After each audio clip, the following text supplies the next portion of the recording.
13ാമത്തെ video. Bruce Lee പറഞ്ഞ ഒരു കാര്യം ആലോചിച്ചുകൊണ്ടാണ് രാവിലെ എണീച്ചത് തന്നെ.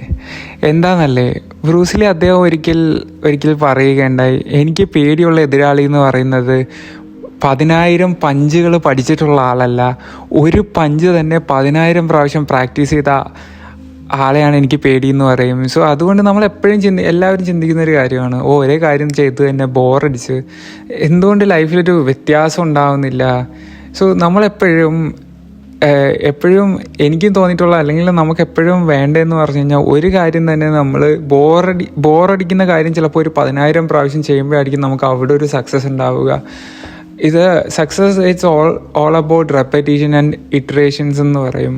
കാരണം നമ്മൾ ഒരു കാര്യം, ജെയിംസ് ക്ലിയറിൻ്റെ ആറ്റോമിക് ഹാബിറ്റ് എന്ന് പറഞ്ഞ ബുക്കിൽ ഇത് തന്നെയാണ് പറയുന്നത്, കോമ്പൗണ്ടിങ് എഫക്റ്റിൽ വിശ്വസിക്കുക. നമ്മൾ ഓരോ ദിവസവും ചെറിയ ചെറിയ എഫേർട്ടുകൾ ഓരോ കാര്യങ്ങൾക്ക് കൊടുക്കുക. ഓൺ ദാറ്റ് നോട്ട് നമുക്ക് അടുത്തൊരു വീഡിയോയിൽ കാണാം. ബൈ.